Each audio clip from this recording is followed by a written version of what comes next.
Mais spontanément, en fait, très vite, je lui ai dit, écoute, si tu as besoin d'un rein, je t'en donne un. La question de l'acceptation du don, c'est pas uniquement le corps qui récupère, c'est aussi d'accepter en fait le choix qu'on a fait. En 2014, j'ai donné un rein à ma sœur. J'en ai fait un livre qui s'appelle Le rein du cœur, qui est paru aux éditions Récit, et je vais vous partager cette histoire. Le jour où j'ai appris l'insuffisance rénale de ma sœur, c'était en 2014. Je rentrais du travail et avec ma sœur, on avait l'habitude de s'appeler souvent au téléphone parce qu'on n'habitait pas à côté.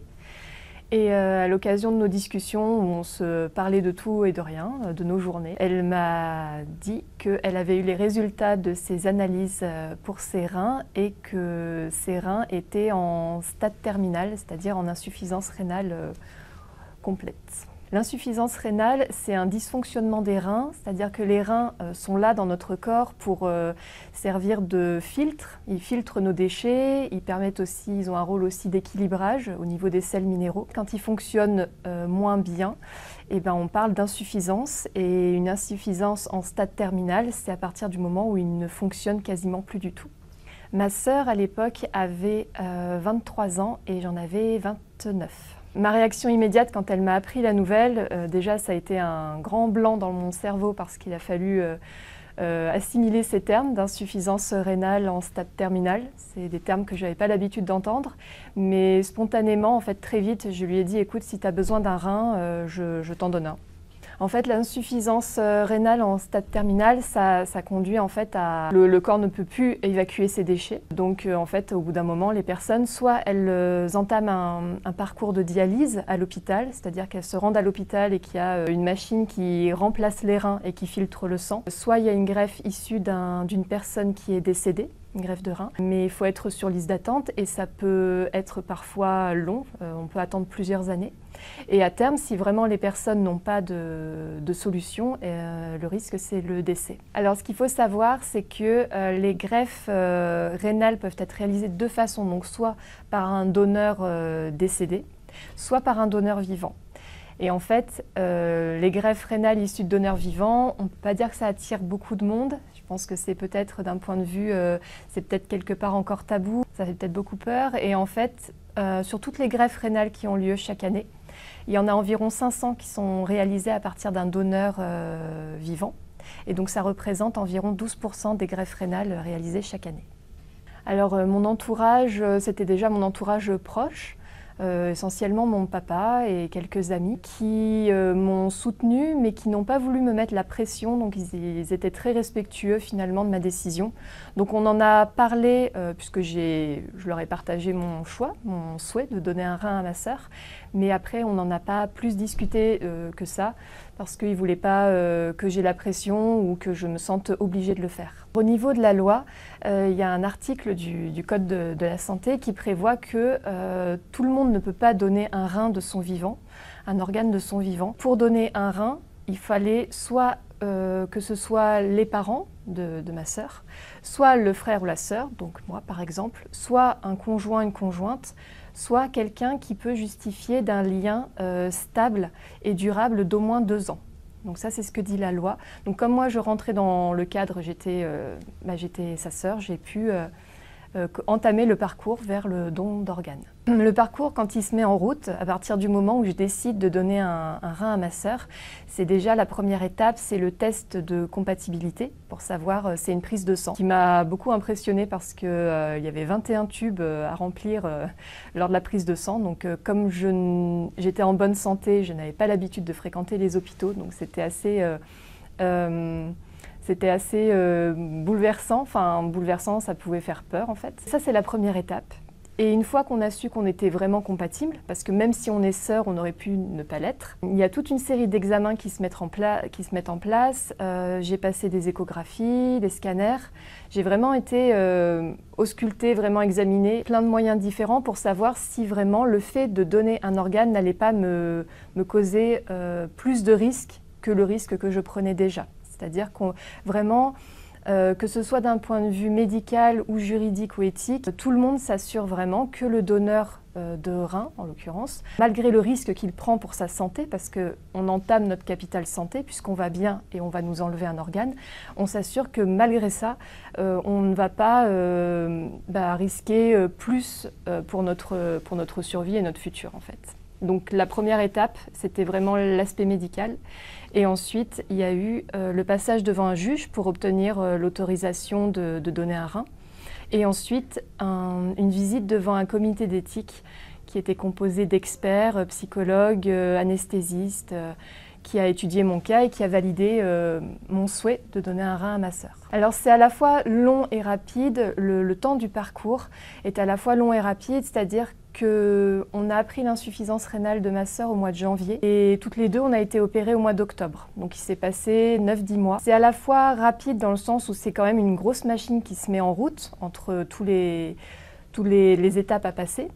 Et en même temps, c'est long parce que de l'autre côté, ma sœur n'avait pas entamé de parcours de dialyse comme la greffe était prévue. Donc elle, de son côté, l'état de santé de ses reins impliquait vraiment qu'il y ait vraiment une opération qui arrive vite. Pendant toute la durée du parcours, pendant ces 10 mois, intérieurement, j'avais vraiment une forme de dualité. C'est-à-dire qu'il y a eu la voix du cœur, ce que j'appelle vraiment cette voix du cœur qui a été spontanée, où j'ai dit à ma sœur « je vais te donner un rein ». Et j'en ai toujours été convaincue et j'ai toujours su que oui, je voulais vraiment lui donner un rein. Mais d'un autre côté, il y avait aussi une autre voix que j'appelle la voix des peurs ou la voix de l'ego, un peu comme l'instinct de survie, qui me disait vraiment mais qu'est-ce que tu fais? Tu vas te mettre en danger, et si tu meurs pendant l'opération, et si après il t'arrive quelque chose et que toi aussi tu as un problème rénal, comment tu vas pouvoir gérer, puisque tu n'auras plus qu'un rein. Donc vraiment, il y a eu beaucoup d'angoisse, beaucoup de peur et de doutes qui sont arrivés. Et c'était vraiment une lutte intérieure entre cette voix de l'amour en moi qui me disait « mais je le ferai pour ma sœur quoi qu'il arrive », et toutes mes peurs, la peur du monde hospitalier, la peur de l'opération, la peur de la vie après.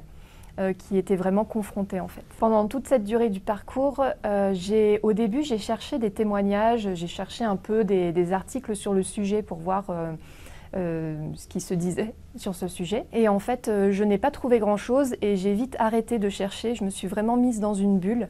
Finalement, c'était plus facile pour moi parce que autant j'avais pas envie d'avoir la pression, c'est-à-dire qu'on me dise mais si c'est facile, tu verras, c'est pas si terrible que ça, on vit très bien après avec un seul rein, donc pas de raison de t'inquiéter. Donc j'avais pas envie d'entendre ça. Et d'un autre côté, j'avais pas envie d'entendre non plus bah oui, tu verras, ça va être dur, ça va être compliqué, ça va être douloureux. Donc finalement, j'avais rien envie d'entendre, donc je suis restée dans ma bulle. Et avec ma sœur, on en parlait toujours avec beaucoup de pudeur, c'est-à-dire que moi, je ne voulais pas lui montrer à quel point j'avais peur. Je restais sur le fait, à chaque fois, je lui disais « t'inquiète pas, oui, je vais le faire, je vais aller jusqu'au bout ». Et elle, de son côté, elle ne voulait pas me mettre de pression, elle ne voulait surtout pas me forcer. Elle m'a dit plusieurs fois « si tu as trop peur, si tu changes d'avis, je ne t'en voudrais pas, tu me le dis ». Et il y avait aussi... On en a discuté après de la culpabilité, voilà, elle ressentait de la culpabilité parce qu'elle me faisait prendre un risque alors que moi j'étais en bonne santé et je prenais un risque pour elle, donc c'était pas facile à gérer en plus de son état de santé à elle qui était critique. Au début j'ai cherché pour voir comment ça se passait, une greffe de rein, mais au début du parcours on a un rendez-vous avec le néphrologue qui suivait ma sœur à l'époque et qui m'a expliqué comment ça se passait. Et ensuite non, j'ai vraiment rien lu, rien regardé, rien cherché de plus sur internet, je me suis vraiment coupée pour vraiment me mettre dans une bulle et essayer de me mener jusqu'à l'opération. Alors l'opération, déjà, elle a eu lieu donc à Paris, à un hôpital à Paris, qui est spécialisé dans les greffes rénales. Et ma sœur et moi, nous avons été opérés le même jour, dans la même matinée, c'est-à-dire je suis descendue au bloc le matin, mon opération a dû durer 2h30 à peu près. Et ensuite, le temps que je remonte et que les médecins traitent l'organe pour le temps de le conserver, ma sœur est descendue au bloc et ensuite ils l'ont greffé avec mon rein. Alors, je suis arrivée la veille de l'opération à l'hôpital et j'ai été opérée vraiment le lendemain matin directement en fait, au réveil. J'ai eu le temps de croiser ma sœur. Elle est venue me voir juste avant que je descende. On a eu le temps de se prendre dans les bras et de se dire qu'on s'aimait très fort. Et puis après, l'opération a eu lieu et après, le temps de de se réveiller et voilà quoi, de reprendre connaissance et de se remettre un peu petit à petit. Jusqu'au dernier moment, on a la possibilité de dire non. Déjà, la question « voulez-vous donner un rein ?» à votre sœur, c'est une question qu'on m'a posée au moins une dizaine de fois tout au long du parcours. Ce qu'il faut comprendre, c'est que c'est vraiment le donneur qui est le moteur de tout le parcours. C'est-à-dire que si à un moment donné, le donneur ne souhaite plus donner un rein, tout le parcours s'arrête, il n'a pas besoin de se justifier. Donc moi, à n'importe quel moment, j'aurais pu décider de tout arrêter. Et donc cette question, on me l'a posée vraiment à chaque étape, à chaque fois que j'ai rencontré des médecins, que j'ai rencontré le comité d'éthique. Et le néphrologue qui suit ma sœur m'avait dit, même si le matin de l'opération, même arrivé dans le bloc, m'avait dit si vous ne voulez plus donner votre rein, vous nous le dites et on arrête tout, mais c'est vraiment important que vous soyez OK avec ce don jusqu'au bout. Je me souviens plus exactement la dernière fois où on me l'a demandé, je crois que c'était avec le chirurgien. Quand on l'a vu quelques jours avant l'opération, ma sœur et moi, on l'a rencontré. Il nous a examiné une dernière fois, il a regardé les dernières analyses qui étaient tombées, tout était OK. Et il m'a demandé si je voulais toujours donner un rein à ma sœur. Et donc lui, il était vraiment content de nous rencontrer parce que ce qu'il nous a dit, c'est que ça donnait du sens à son métier de faire de telles interventions. Et il y avait un autre médecin aussi, un néphrologue, qui nous avait dit qu'elle se souvenait de chaque couple de patients donneurs greffés parce que ce sont vraiment des histoires de vie qui marquent et c'est vraiment 2 vies qui sont mises entre leurs mains. Donc voilà, ça donnait vraiment un sens à leur métier.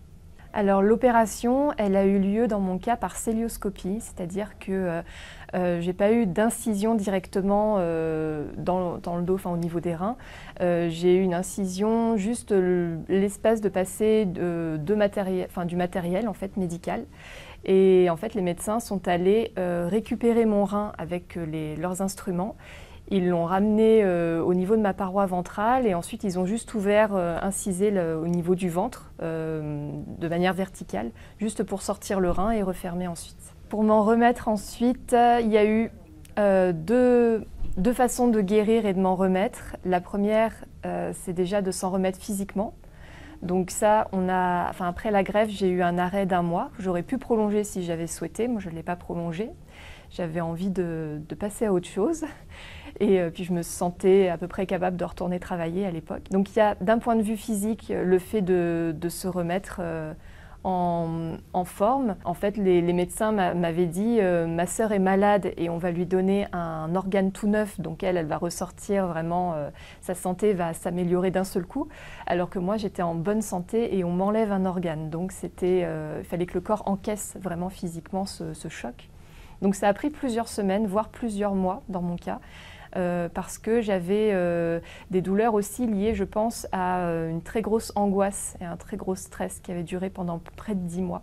Donc il a fallu en fait le temps pour mon corps d'évacuer tout le traumatisme d'un point de vue physique. Et ensuite, il y a aussi la guérison qui se passe d'un point de vue psychologique. La question de l'acceptation du don, c'est pas uniquement le corps qui récupère, c'est aussi d'accepter en fait le choix qu'on a fait, de ne pas s'en vouloir. Moi j'avais beaucoup de colère envers moi-même après l'opération, pour ce que je m'étais fait subir à moi-même. J'avais du mal à accepter ma cicatrice et en même temps c'est tout un cheminement en fait qui fait que la guérison, on va dire psychologique du don et l'acceptation totale, elle est venue bien des années après. Pour toute cette phase de guérison, physique et psychologique, je ne me suis pas fait aider. On m'avait proposé des groupes de parole qui existent entre greffés. Il y a des groupes de parole aussi entre donneurs où on peut s'exprimer. En fait, après la greffe, j'avais tellement envie de passer à autre chose que je me suis dit non mais c'est bon, ça va aller, je vais reprendre ma vie comme avant.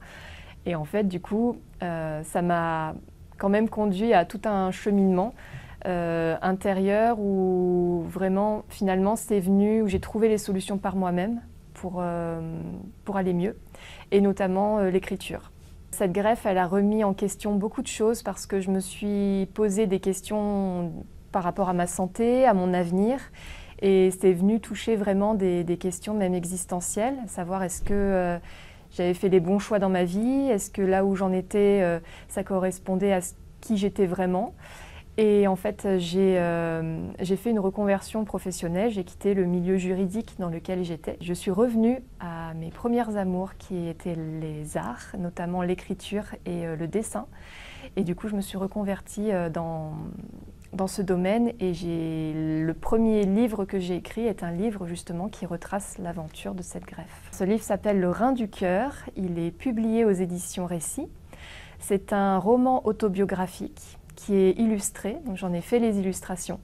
Et la particularité de ce livre, c'est aussi qu'il est accompagné d'une bande originale sonore, comme les films. En fait, il y a un album numérique qui est sorti, qui a été écrit, composé, interprété par un artiste qui s'appelle Noodles. Et donc, il y a 3 chansons qui sont sorties sur cet album, qui s'appelle A Part of Me, une part de moi, et donc qui est disponible sur toutes les plateformes d'écoute et dont les clips sont disponibles sur YouTube. Alors aujourd'hui, je vis très bien avec un seul rein. Les conseils qu'on m'a donnés à l'époque et que j'essaye d'appliquer au quotidien, c'est ceux qu'on donnerait à la plupart des personnes, c'est-à-dire d'avoir une hygiène de vie saine, de s'hydrater suffisamment, buvant suffisamment d'eau chaque jour, et vraiment de prendre soin de soi. Donc dans mon cas, je n'avais pas de conditions particulières, je ne suis pas sportive de haut niveau, donc après il y a peut-être des cas particuliers à chacun, mais en tout cas pour moi ce qu'on m'a dit c'est d'avoir une bonne hygiène de vie. J'ai aussi un bilan qui est offert, un bilan annuel qui est offert chaque année où je où je fais des analyses sanguines pour voir si mon rein fonctionne bien. Du côté de ma sœur, elle va bien aussi, elle est suivie également. Quand on est greffé, comme son cas, elle doit prendre des cachets qui s'appellent des anti-rejets pour que son corps continue de bien assimiler l'organe qui lui a été greffé. Et donc elle est suivie aussi à l'hôpital et tout va bien pour elle aujourd'hui. Ma sœur et moi, on a toujours été proches, mais c'est vrai que depuis la greffe, ça a vraiment renforcé nos liens. Et il y a vraiment quelque chose de plus grand que le simple fait d'être sœurs qui nous lie aujourd'hui. C'est vraiment cette aventure humaine commune qu'on a ensemble. On partage finalement un organe en commun et c'est vraiment quelque chose qui nous rapproche. Non, aucun regret.